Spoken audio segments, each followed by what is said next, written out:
Hello everyone, my name is Paul. Welcome back to the new news. I hope that everyone's having a fantastic night. I hope that you, your family, and your friends are safe. And if not, I do hope that you find that safety and security in the very near future. There's a ton of stuff that is happening throughout the world. There's a lot of stuff happening in Ukraine, obviously. There's a lot of stuff happening throughout Europe and in the Middle East, Africa, and the United States, and South America, of course.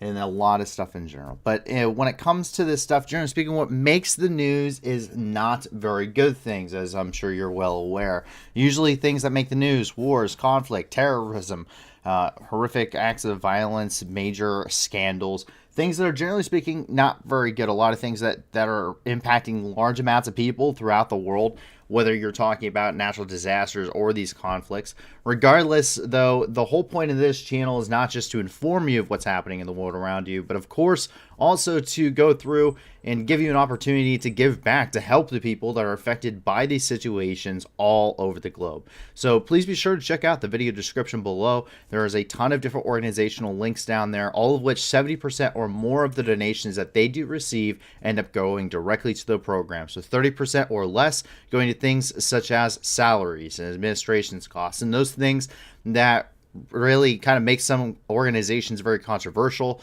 and therefore that's why you're not going to see some larger organizations that we do know are out there that we simply can't support because of some of those controversies. But be sure to check out the video description, check them all out. There's links for things for humanitarian aid and for supporting the war effort for the war in Ukraine, and also for, of course, different humanitarian crises ongoing, especially in the Horn of Africa, Somalia, Kenya, Ethiopia, and elsewhere as well.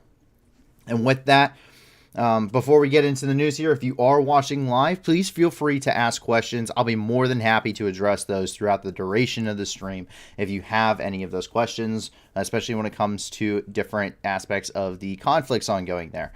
If you are new to this stream, a little bit about myself and my ability to answer those questions. I served in the Marine Corps between 2016 and 2020. I served as an O-352 anti-tank missileman and a corporal with 2nd Battalion, 7th Marines. During that time, I did 2 deployments to the Middle East. My first deployment was between October of 2017 and March of 2018.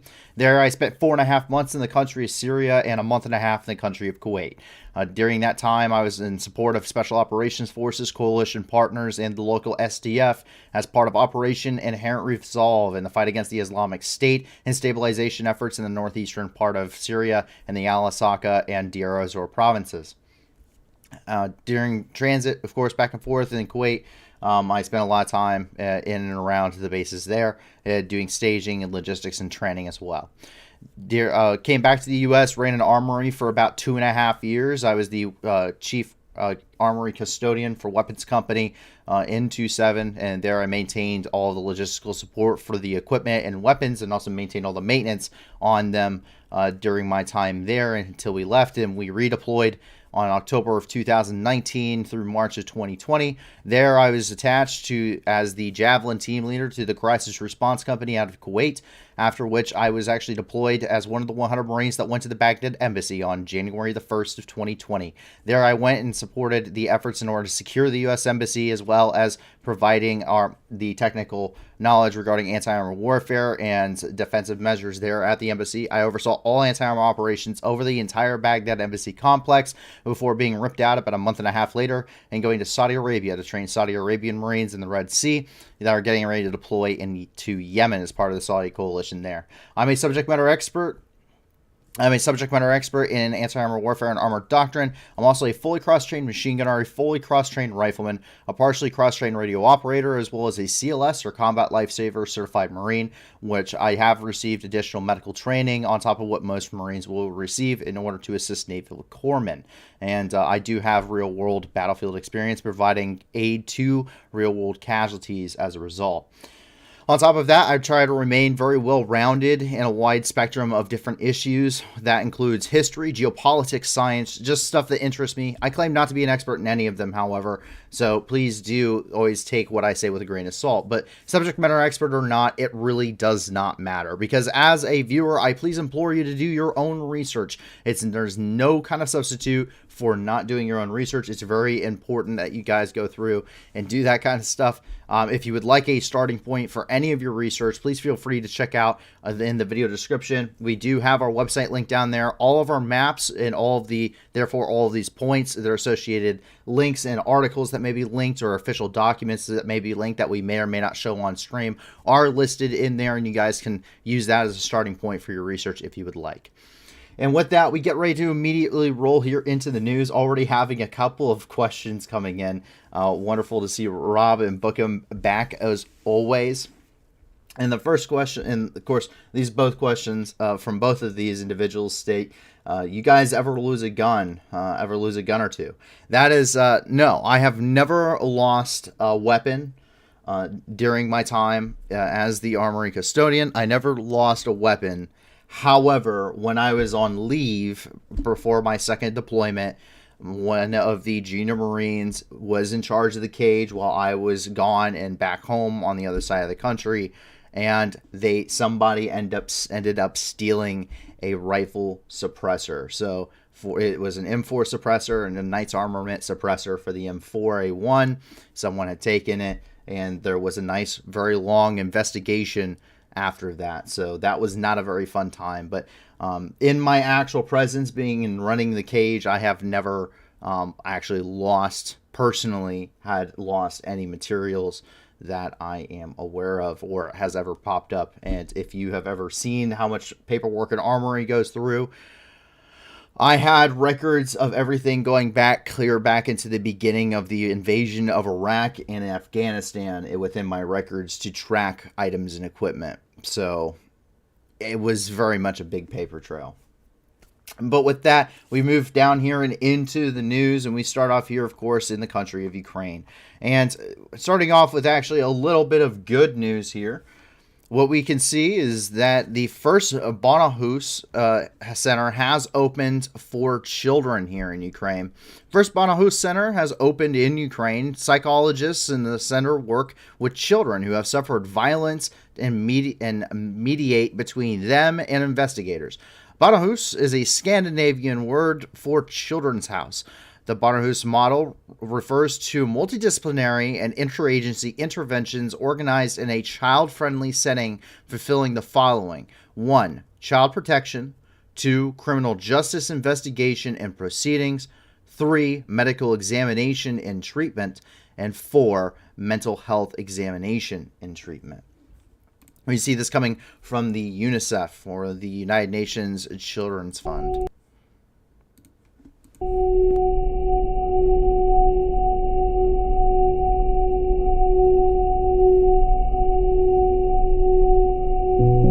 В Ранахусі дитина не бачить і не чує ні судове засідання, ні кривдника. Вона чує тільки психолога і бачить тільки психолога.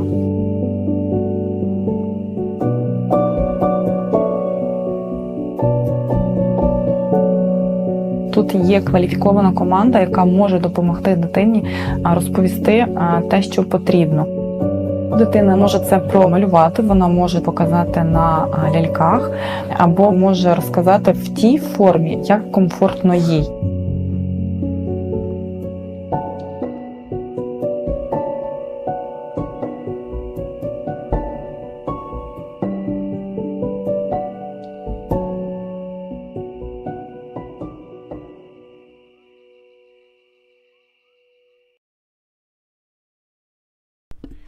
And as we get ready to continue here in the news, you'll see here in just a few moments just how many children have been affected by this war. It's been quite a few, not including the ones that have, of course, had to leave their homes, leave the country of Ukraine, and go elsewhere and living abroad as refugees.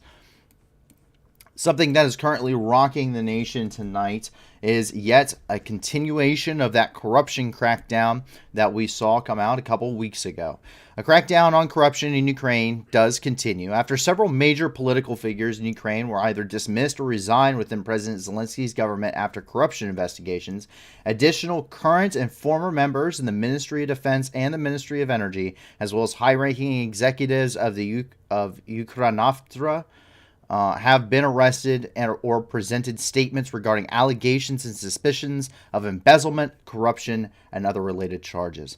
Allegations regarding KRAMATORSK among several executives state over 40 billion hryvnias, which is $1.09 billion USD, were embezzled. KRAMATORSK is the largest oil producer within the company of Ukraine and produces not just oil from their wells and from their refineries, but also all petroleum and oil products.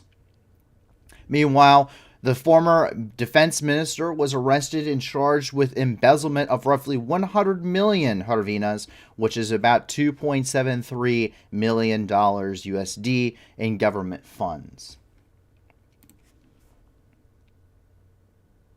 Coming from Andrei Kostin, who is the Prosecutor General of Ukraine. They said 4 former and current members in the Ministry of Defense and the Ministry of Energy were presented with these statements. These are statements of suspicion.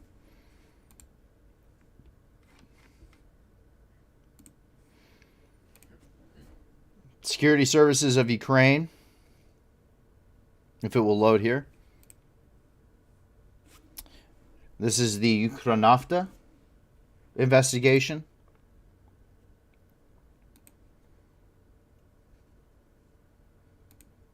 You see the SSU and the SBU, of course, taking those immediate actions as they're going through the investigations here. And from one of the former ministers of defense, the embezzlement of funds and equipment. We can see weapons, including grenades, having been taken, ammunition, vests.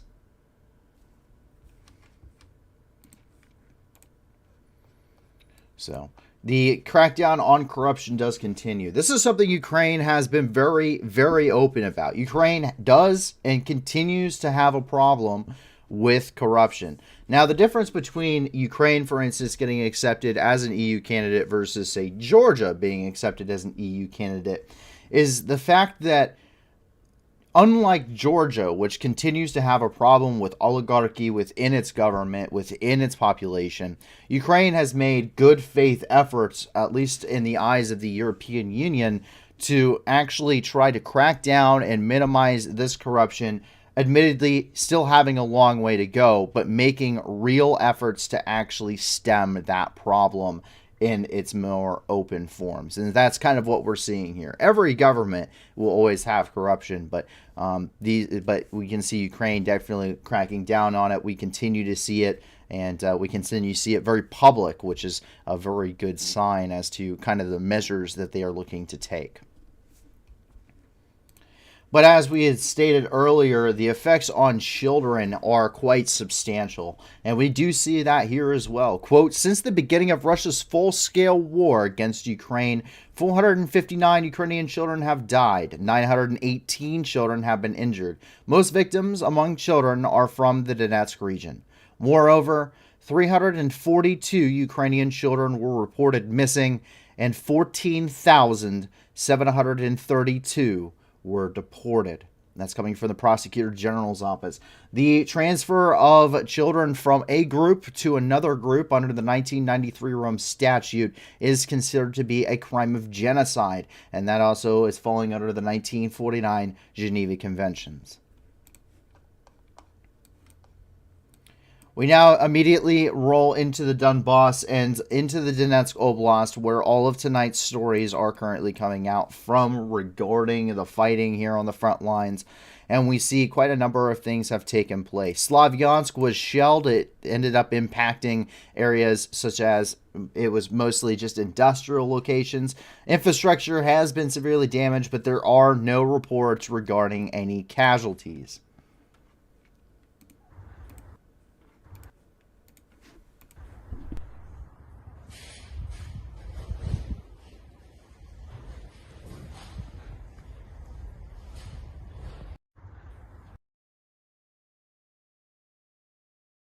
And you can see here from the photos coming out, obviously, that destroyed infrastructure. Some of the fragmentation from that. And you can see just how large this, how large of an explosion this is once they back out, and you can see where all of that mud and soil has been churned up by an explosion. And when you see that much soil and whatnot being churned up, that is a very telltale sign of a very large piece of ordnance, especially just even if you disregard the collapse of the building itself. The reason for this is that explosives, once they hit a large object or they hit a hard object such as the ground, they explode up and out. Generally speaking, they're not going to create a massive crater. That's why they have specific types of munitions meant for cratering. They call them cratering charges. It's shaped charges specifically built to create craters because it's very difficult to do it otherwise. And you can see here with that massive amount of dirt being thrown up, it really illustrates just how powerful this explosive had to be, which really begins to suggest that it was either a cruiser ballistic missile, but more than likely an S-300 missile is what we're probably seeing here.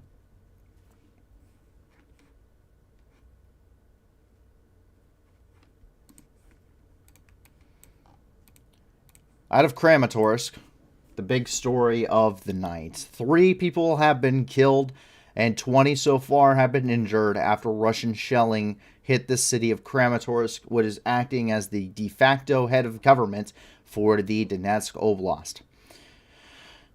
Reportedly, it was a Russian Iskander-M missile, which hit the apartment complex in Kramatorsk. It hits eight residential buildings, which were damaged. One of them has completely collapsed. According to emergency workers, 10 more may be underneath the rubble as rescue efforts are still ongoing. We are expecting to get updates periodically over the next few days.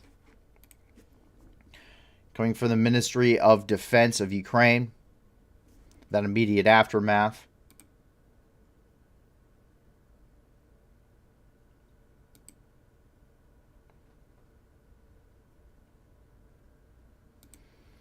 Complete and absolute destruction of this building.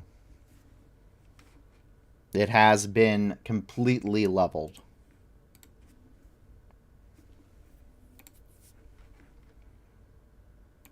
And as you can see here, Ministry of Internal Affairs posting these through the National Police of Ukraine.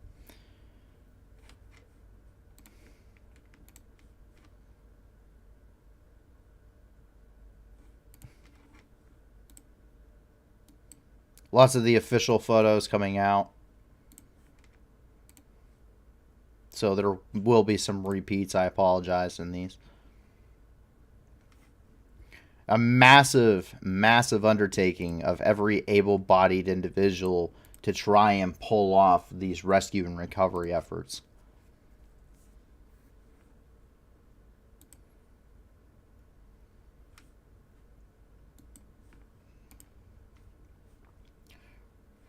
President Zelensky stating Kramatorsk, Russian terrorists have hit the city with ballistic missile leading to civilian casualties. Some people are still under the rubble. No goal other than terror. The only way to stop Russian terrorism is to defeat it by tanks, fighter jets, long-range missiles.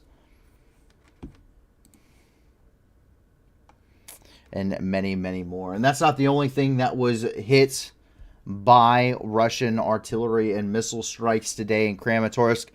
It seems that even that in this war, unlike many, many others, not even the dead have seen the end of war. Much like the attacks that occurred on Mykolaiv earlier last year, we can see here where shelling hit the local cemetery.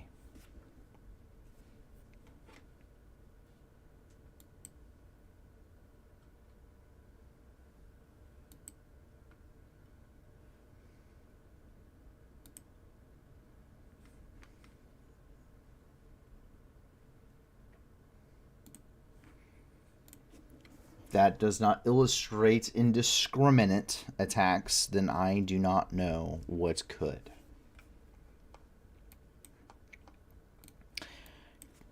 Coming from Pavel Kolenko, who is the head of the Donetsk Regional Military Administration, we get our latest daily Donetsk update coming out here. Quote, on January 31st, number of victims of Russian army in Donetsk Oblast increased by 4 killed, 6 injured. And we do have that graphic coming from his official Twitter here. As of 8 a.m. this morning, 2 people were killed and 6 injured in Bakhmut. In Petroskivivka, 1 person was killed, and in Volodar, 1 person was also killed. So far, since the beginning of the invasion on February the 24th of 2022, 1,339 people have been killed and 2,939 injured within the Donetsk Oblast. This does not include areas still under Russian occupation, such as Soledar, such as places like Volnovaka, the city of Donetsk itself, or of course Mariupol, where according to Maxar satellite image analysis, tens of thousands of Ukrainian civilians have been killed.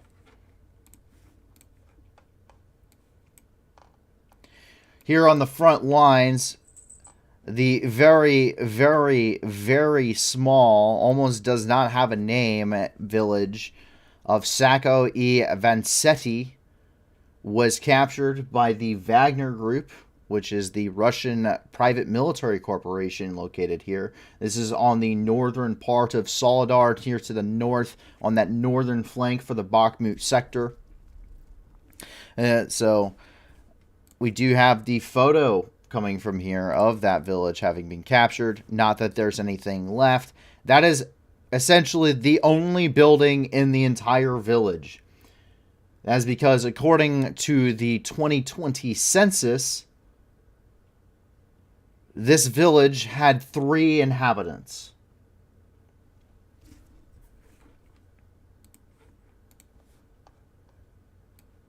But this does start to show you kind of the shaping of this front line, really starting to take place here along the T0513 highway, with expected defenses being here for the Ukrainians here to the rear of this location, as they're still trying to restructure those defensive lines.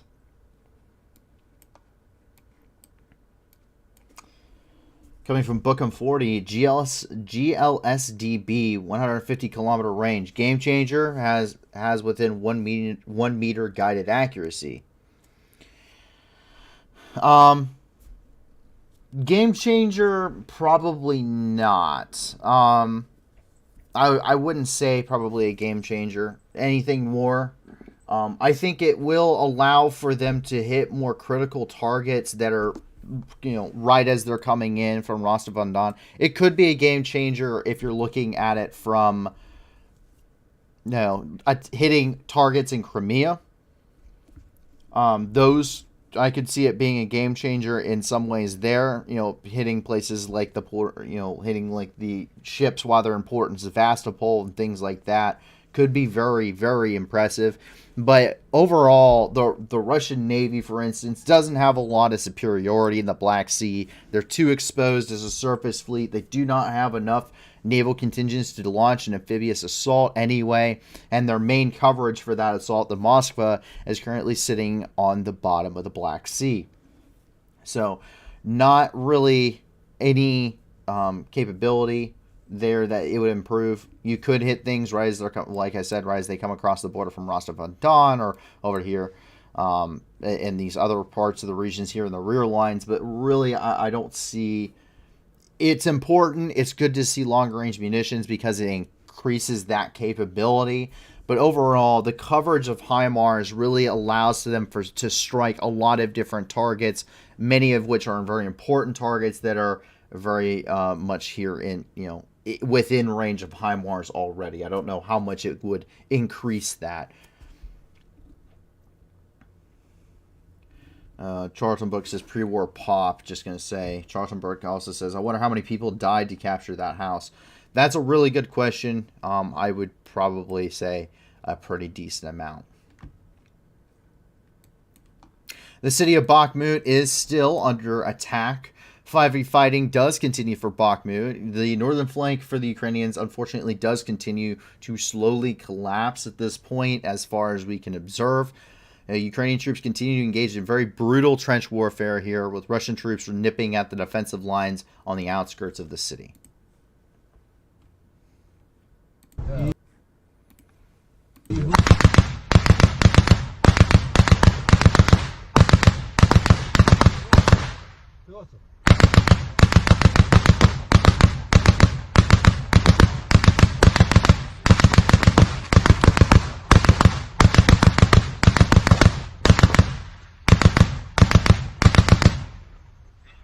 Идем? Либер, вставай.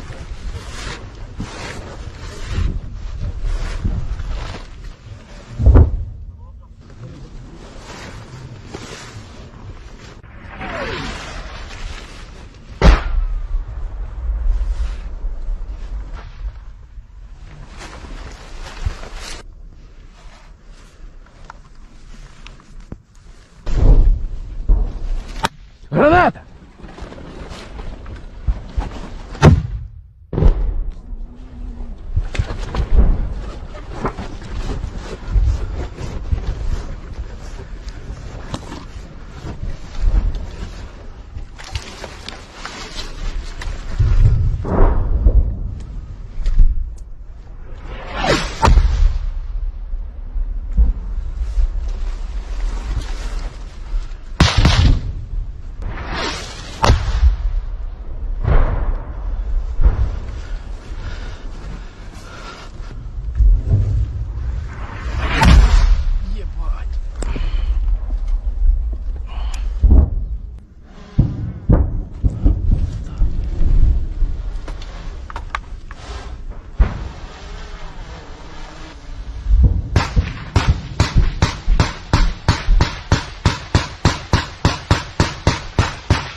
Что, Либер, я ебашу?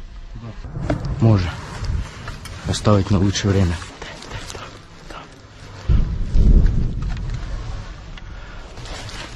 Є гранати. Нам дрончик показує, де він.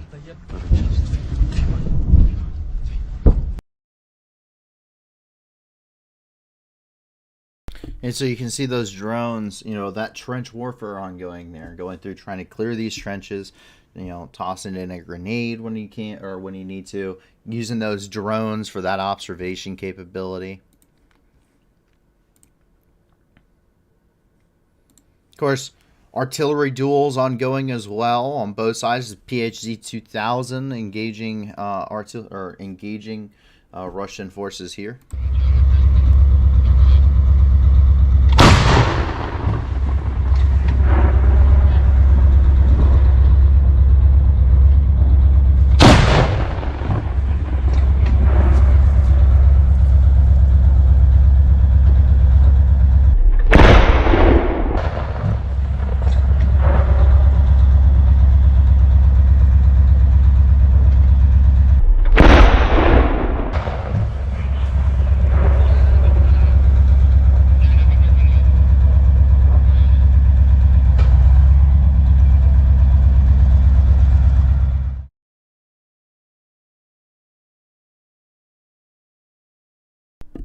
Got an interesting comment here from an individual, Quirky Cat. He says, I'd like to think the Ukrainians are retreating to positions in the hills above that leave a kill zone for Russians to occupy. We have seen that happen in areas around Soledar, in and around Soledar, in this general vicinity. We have seen a lot of that. Engineers during the Battle of Soledar itself are actually preparing for that tactical withdrawal, and we will probably see a lot of probably kill zone feeds, videos, and stuff on the Telegram channels. We already have seen a lot of that. Russian forces are taking insane amounts of casualties, which means that they're bleeding momentum, and they're bleeding it rather rapidly. But that's kind of what we're already suspecting at this point. The issue is, the hills are over here, generally speaking, are kind of in this general vicinity in Soledar, and unfortunately most of the land that's being taken now is it's very open, it's very flat. It goes back into that, wood line to wood line here between two fields that we've continued to see, especially on that southern front, where things are just kind of grinded to a halt. It's not very advantageous on the defensive. It's not very advantageous to try and go on the offensive. So it makes it very difficult for both sides really to engage, because there's a lot of open ground between sparse amounts of cover and concealment, and there's just not a lot of wiggle room for either side. And the Rasputitsa is getting ready to set in. So maneuver elements with armor are about to lose that time frame of actually being able to do their job, break through, use an armored spearhead to break through and then exploit the enemy's rear. They're not really going to see that, once that Rasputitsa kicks up, which means that this is probably going to grind into a stalemate. And right now, Russian forces are using wave tactics anyway, understanding that they're going to take unacceptable losses, but not really caring anyway.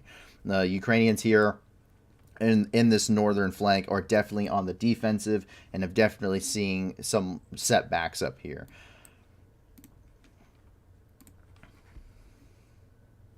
And you see some of this artillery work here.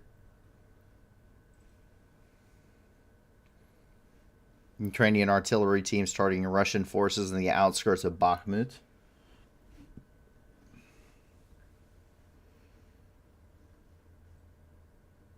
And you can see the drone, the little Maverick drone, going off over here into this general area.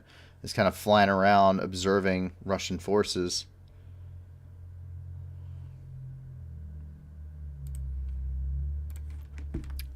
But we're seeing a lot of these artillery strikes on Russian forces still popping up. There's an update from one of the Ukrainian troops reportedly in Bakhmut who gives a daily update. Didn't give one yesterday, but we do have one today, and it is translated. Доброго ранку, Україна.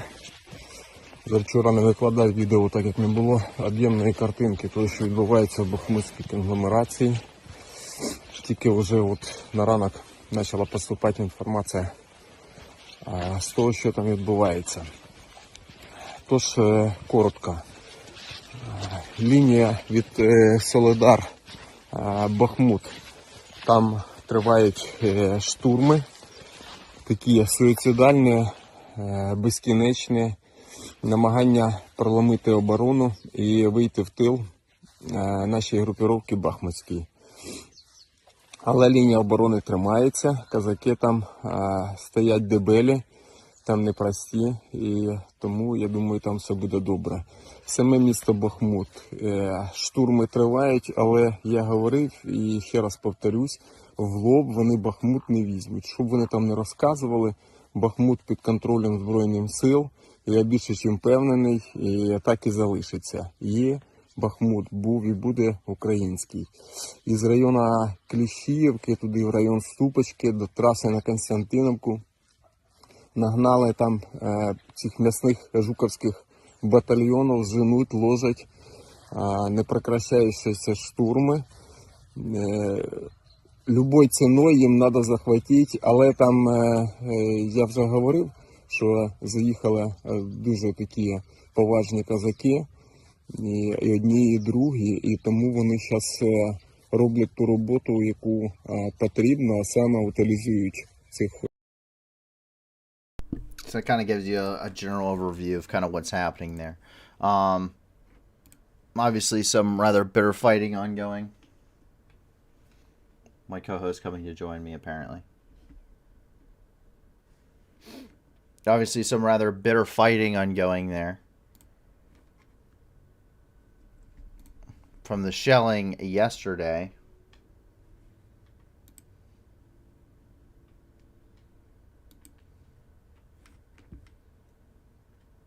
Unfortunately, indiscriminate shelling does continue to just devastate this city.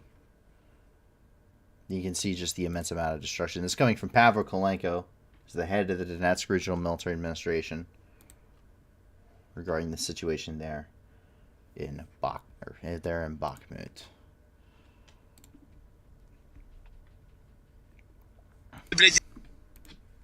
Дискотеку, бля.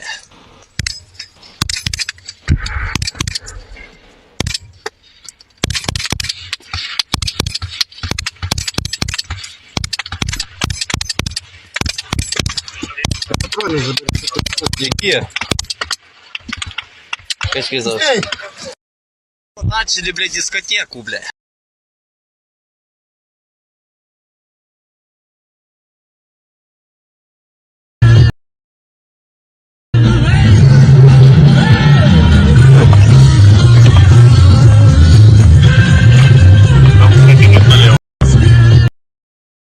Obviously, you can see that they're recovering vehicles. Not looking so hot there. But you can also see we have a couple of 18 plus stuff there as well. Really kind of shows you kind of the grim realities there at the front line. And jumping down here and into Marinka. Marinka, it continues to be under a pretty increasingly heavy assault. And those assaults are increasing in their intensity. Russians assault the city of Marinka, which has been under constant bombardment since the start of the war, continue to build in their intensity. Heavy precursor bombardments against the ruins of a once lively city were followed up by Russian armored spearheads. After some fierce fighting, the assault appeared to have been repelled. This kind of shows you what Marinka is currently looking like.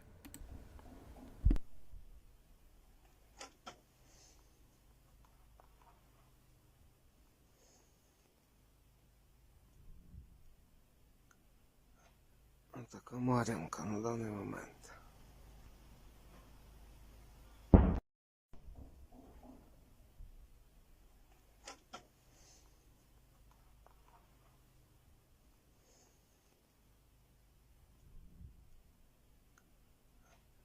Така Мар'їнка на даний момент.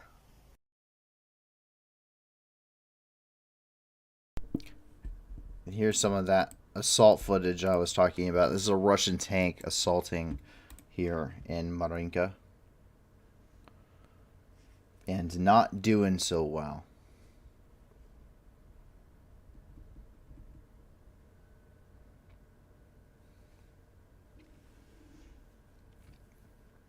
You see it putting HE rounds into whatever's left of those ruins.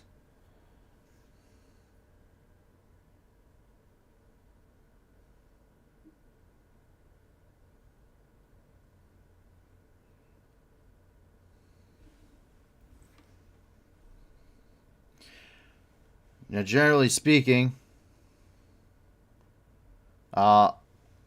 unsupported tank assaults, generally speaking, don't usually lead to success because individual tanks are very easy targets for anti-tank guided missiles and, of course, other tanks.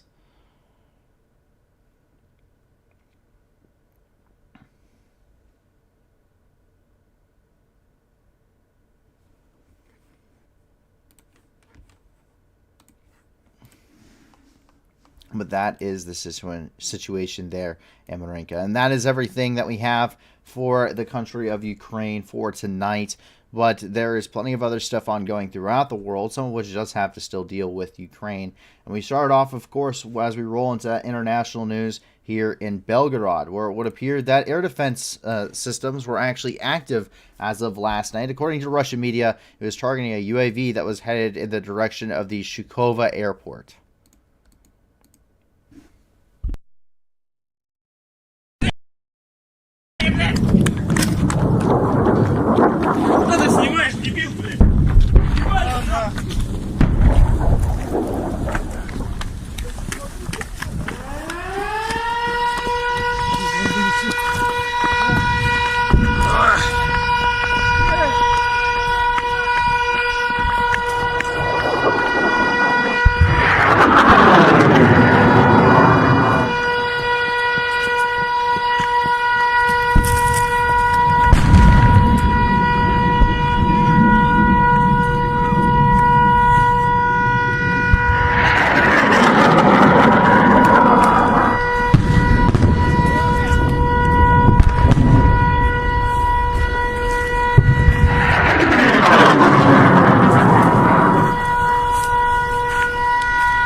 We can see here.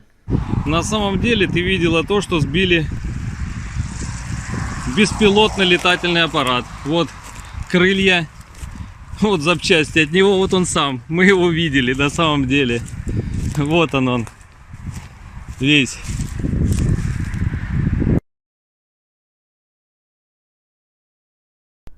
So that's the supposed UAV that was down. Moving on and into the rest of Europe, we come over here to Paris, France, where France is going to be providing radars and more Caesar artillery guns. France has sent 12 more Caesar self-propelled artillery guns to Ukraine. BFM-TV reported this, quoting French Defense Minister Sébastien Lecornu.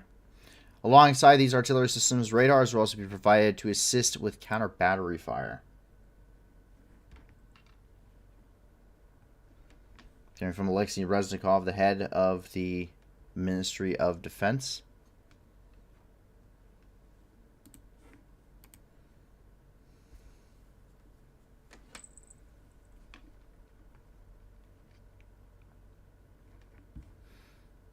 Those are MG200 radars, which will be able to spot drones, missiles, and including other ballistic objects.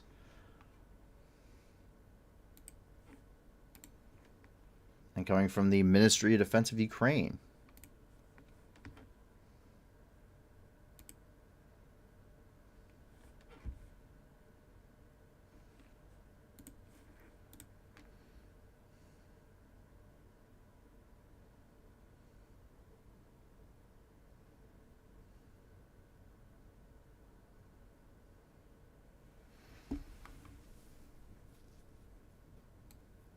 We jump up here and into the United Kingdom, where the United Kingdom ended up purchasing 46 armored personnel carriers, or APCs, for Ukraine.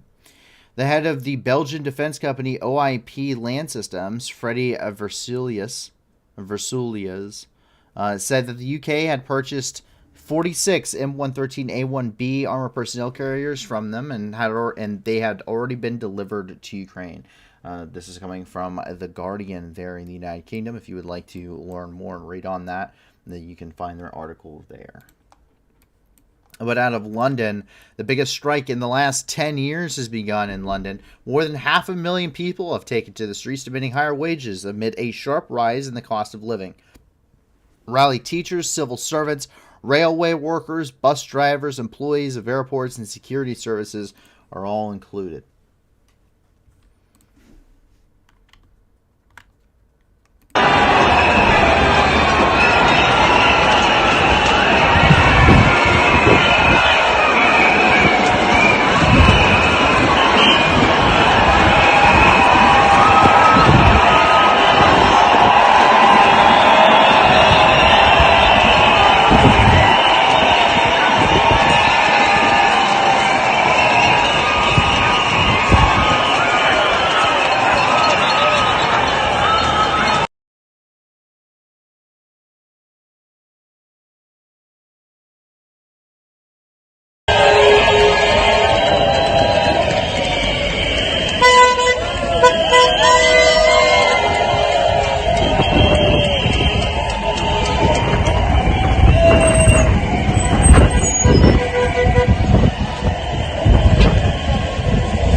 So quite some large protests there.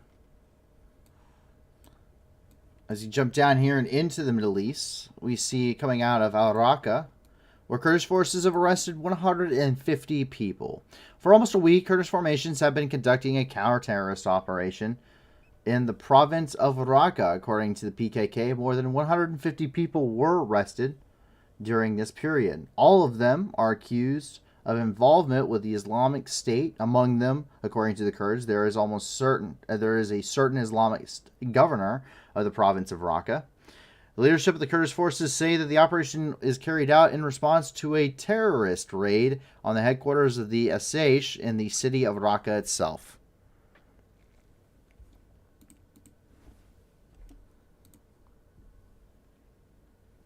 You see the SDF there. Those would be the YPJ.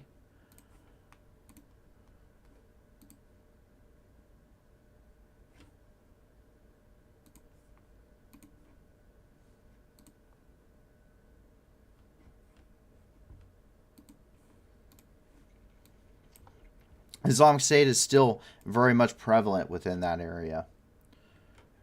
So there is a lot to still do, especially for the SDF who are really spearheading that. I do apologize if you hear any bumping. My cat has decided that the microphone is occasionally something nice to scratch upon. Palestinian militants ended up firing several missiles towards Israel. Palestinian militants fired several rockets in the direction of Israeli territory. One munition was intercepted by the Israeli Iron Dome missile defense system, and the other, according to preliminary data, fell not far from Sidro. Information about the casualties and destruction is not yet currently available. The resources of the groups published a photograph of shells with the inscription, "Female prisoners are our red line." Earlier, there was information about the beating of Palestinian prisoners in an Israeli prison.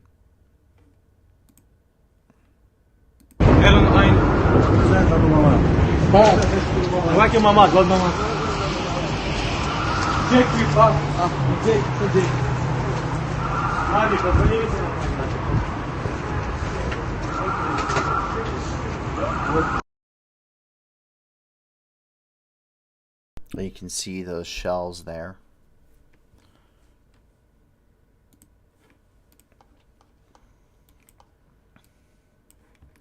And in Yemen, 3 people became victims of an unknown UAV strike. In Yemen, in the province of Marib, 3 people became the victims of an unknown UAV strike. According to preliminary data, during the airstrike, a field commander of Al-Qaeda in the Arabian Peninsula, or AQAP, Hassan al-Qadrami, who was considered a specialist in the production of IEDs and explosives, and 2 of his subordinates were eliminated.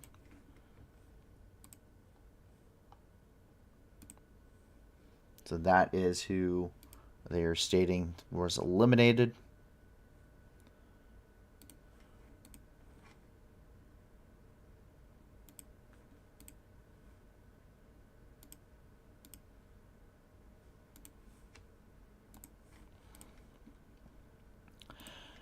In Iran, Iranian revolutionaries continue to protest. The Iranian revolutionaries carried out a series of attacks on the bases of Bazij and the IRGC in the cities of Sari, Samnan, Shosh, and Astara.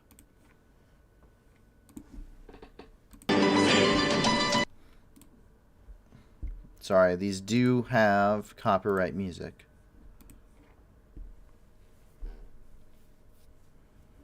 So this must be an attack on the IRGC headquarters there. We've seen a lot of Molotov cocktails coming out of there.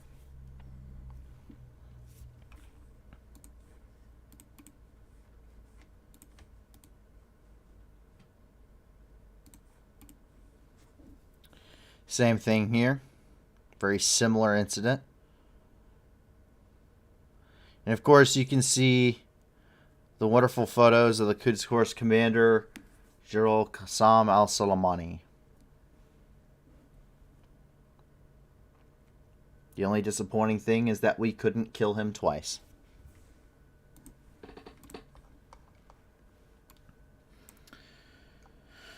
Oh wow, armed uprising? Not quite armed. A lot of, I mean, technically yes, but it's just, at this point, Molotov cocktails is what we are escalating to at this point. Meanwhile, down here near Kohat, inside of Pakistan, 56 people died after a boat capsized in Tanda Dam. Boat carrying students and their teacher capsized in the Tanda Dam in Kohat, which has been reported on January the 29th. Pakistani army troops among the rescue along with Rescue 1122 and civil administration participated in rescuing efforts. 5 students were rescued alive and transferred to the hospital. Army engineers and divers recovered the bodies of 56 deceased students and teachers from the dam. Coming from AFP News.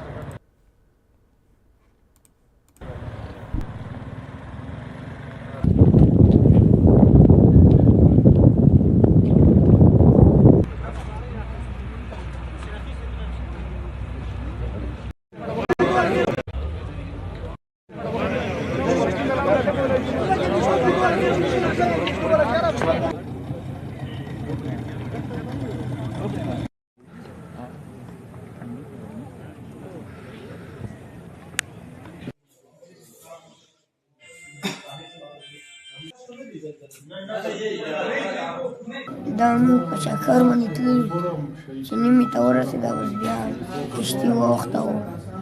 بس زه لکه لاندې راغلم، بیا ما زه ځان مې د خلاص ووتم، بس بیا ورو ورو تلم، بیا لکه کوټ مې اچولی، هغې وزن لږ ډېر و، غرقېدم یې پرې.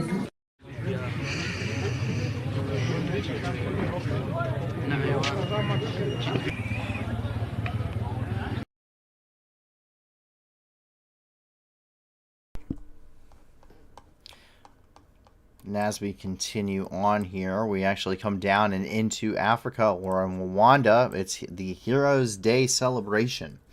President of Rwanda held a ceremony at the Heroes Mausoleum honoring heroes who established the foundation of the country. The heroes laid at the mausoleum include Major General Fred Gisa Rugwema and the Unknown Soldier. The Unknown Soldier represents all of those fighters who died during the 1990 through 1994 liberation struggle. The theme of this year's celebration is Our Heroism, Our Dignity. Coming from New Times there in Rwanda.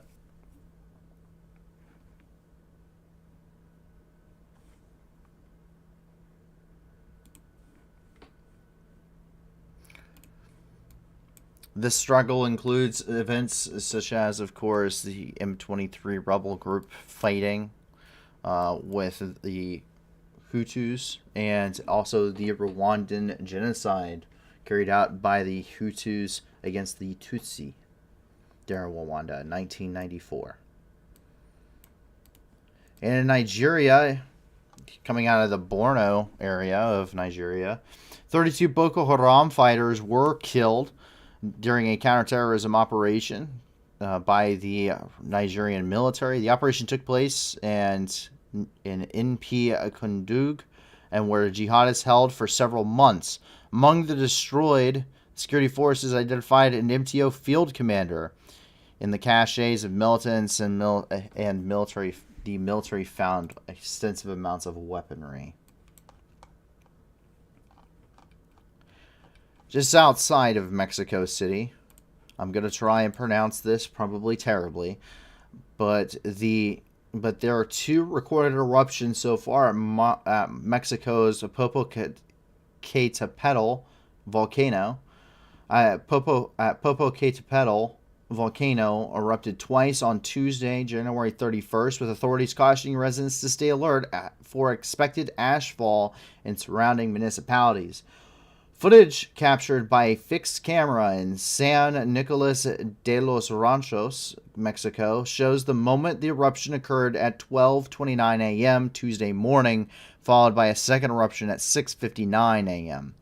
The National Civil Protection Service said the moderate explosion shot incandescent fragments almost 2 kilometers from the crater rim, which is roughly 1.25 miles.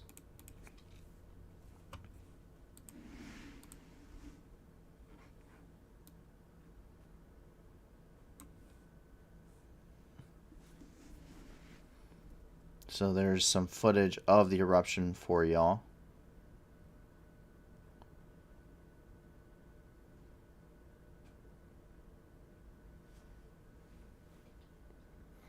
Pretty wild.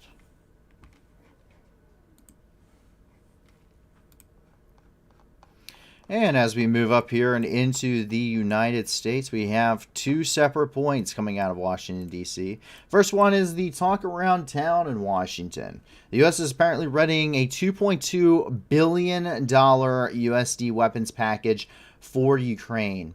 The package includes longer-range rockets for the first time, according to two U.S. officials, and this is coming from Reuters. While from CNN, a White House official says that the U.S., quote, the U.S. won't block allied F-16 fighter supplies to Ukraine if they decide to do so, end quote. Meanwhile, at the Pentagon, the U.S. has successfully tested a hypersonic missile. A joint DARPA U.S. Air Force hypersonic air-breathing weapons concept, or the HAWK program, completed yet another successful flight test. The Lockheed Martin version of the missile and its Aerojet Rocketdyne scramjet capped a program that accomplishes all of its initial goals. The missile was launched from a B-52 strategic bomber. Then the Aerojet Rocketdyne ramjet fired and accelerated the system to a speed in excess of Mach 5, or 6,125 kilometers an hour. The system worked as expected, covering more than 550 kilometers and reaching an altitude of more than 18 kilometers. If you want more information on that, DARPA.mil has released a news and press release regarding that. This would be the first hypersonic missile developed by the United States. That is the top hard-hitting news for the night, but that's not the last bit of news for the night. Ooh, Bookham 40 says, okay, I'll bite. Why these missiles are so important. The hypersonic missile is really something that is about the only, how should I say this, the only major disadvantage militarily that Western countries have versus Eastern countries. So the hypersonic missile, most missiles already go supersonic. So that's the thing. Like most missiles, ballistic cruise missiles, they're already doing Mach 2 and 3 and 4. But when you start talking about Mach 5 and Mach 6, they are fired so fast, they are moving so fast that currently there is no real way for an air defense system to properly track and engage it. And by the time it can identify its target, that target is no longer within range. And most air defense missiles you're going to shoot at it aren't fast enough to intercept it anyway. So you have to shoot ahead of it. You can't shoot, you have to actually lead it by kilometers, tens of kilometers, just to try and shoot them down. There's no real successful way to do it, which when you're talking about, missile packages, if you're trying to hit strategic targets, and you want the destruction capability on that with mitigating the likelihood of a loss there of that missile in route, then you're looking at hitting, you can do that. You can launch a hypersonic missile and there's nothing that's going to touch it. It will impact its intended target as long as you have put in the rest of the information correctly. Same thing with anti-ship missiles. If you were to make a hypersonic anti-ship missile, that ship missile will be able to strike and in theory capable of carrying enough munitions on board and moving fast enough that you could destroy a carrier or a large surface vessel. And there's no way that ship's surface, especially when you're talking about a carrier fleet, there's no way that ship's air defense capabilities are able, including its close-in air weapon system or the CWIS, is going to be able to accurately engage that target and prevent it from striking the ship, essentially. Which, when you're talking about knocking out carriers, such as what China is currently building, then you're looking at probably, knocking out what is essentially an entire city's worth of people in one go. Knocking out a carrier is one of the most important things you can do in a naval war, because of that capability to project firepower. and also being, of course, usually the flagship of the fleet. So as we move on here, what we can see is coming out of Germany. There's something very interesting coming out of here. Neanderthals hunted and butchered massive elephants is something that has started to pop up here in Germany. Neanderthals may have lived in larger groups than previously believed, hunting massive elephants that were up to 3 times bigger than those of today. The researchers reached their conclusions based on the examinations of the 125,000-year-old skeletal remains of straight-tusked elephants found near Halle in central Germany. New studies suggest that Neanderthals who lived in the area for 2,000 to 4,000 years were less mobile and formed social units, substantially larger than commonly envisaged. Robrooks, a professor of archaeology at the Leiden University in the Netherlands, said that while the study provides evidence that Neanderthals lived in large social units, it is difficult to estimate exactly how large those groups actually were. But if you have a 10-ton elephant and you want to process that animal before it becomes rotten, you need something like 20 people to finish it in a week. So that is and you can see the cuts on the bone here.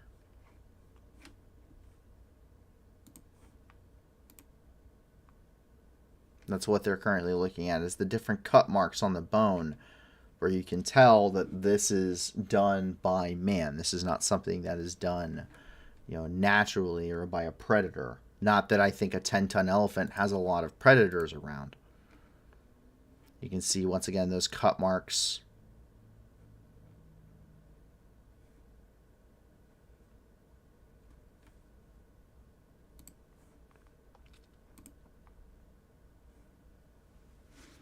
Pretty crazy to think that that it's a 10-ton elephant. It is 3 times larger than any modern elephant.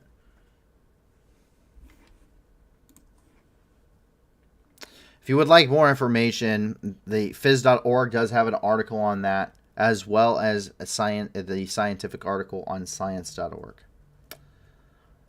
Tim Up says elephant or mammoth. They are saying elephants.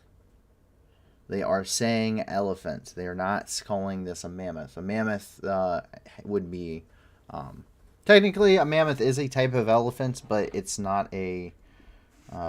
I don't think they consider it the same. There's got to be a difference that I don't know. Once again, I'm not an expert in that side of things. Well, with that, that is all of the major news of the night.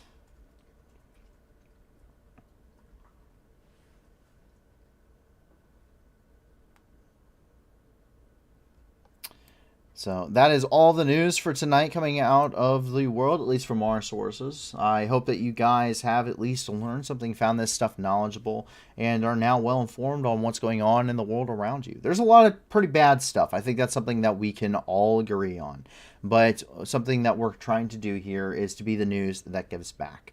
So please be sure to check out the different organizations in the description below. And if you have any organizations, especially since we are looking at celebrating Black History Month this month, if you have any organizations, especially dedicated to civil rights this month, I would love to start seeing them and getting those vetted, as that's not something that we've really gotten to look into yet, being so focused on some of the tragedies ongoing elsewhere in the world.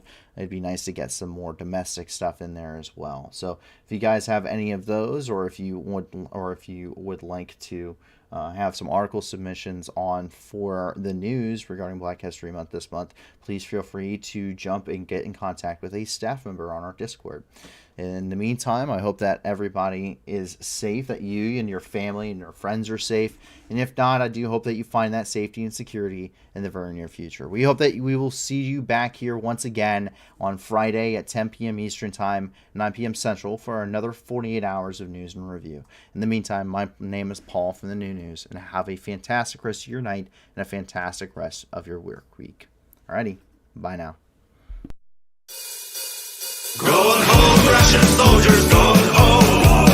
Бо ми всіх вас зустрічаємо з багном. І стоять до повноваги, чудно кличе, діти нахуй. Хто працює, ЗСУ і ТРО.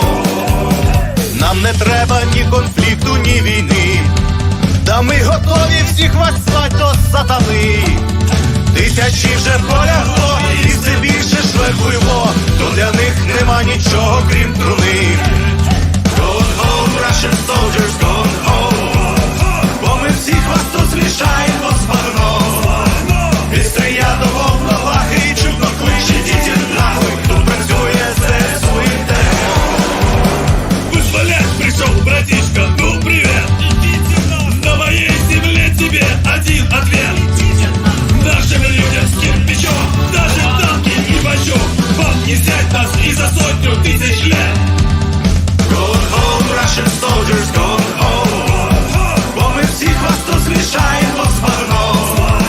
Від стрия до волновахи і чудно кличе діти нахуй. Тут працює ЗСУ і ТМО. Mr. Putin, on behalf of all our guys, no one's scared of your nuclear device. You can take your number 11, shove it up your wrinkle bomb. Oh, we'll come and help you fit it in your skull. Gone home, Russian soldiers, gone home. Бо ми всіх вас тут змішаємо з багном. Від стрия до волновахи і чудно кличе діти нахуй. Тут працює ЗСУ і ТМО. Gone home, Russian soldiers, gone home. Бо ми всіх вас тут змішаємо з багном. Від стрия до волновахи і чудно кличе діти нахуй. Тут працює ЗСУ і ТМО. Gone home, Russian soldiers, gone home. Бо ми всіх вас тут змішаємо з багном. Від стрия до волновахи і чудно кличе діти нахуй. Тут працює ЗСУ і ТМО. Gone home, Russian soldiers, gone home. Бо ми всіх вас тут змішаємо з багном. Від стрия до волновахи і чудно кличе діти нахуй. Тут працює ЗСУ і ТМО. Идите нахуй!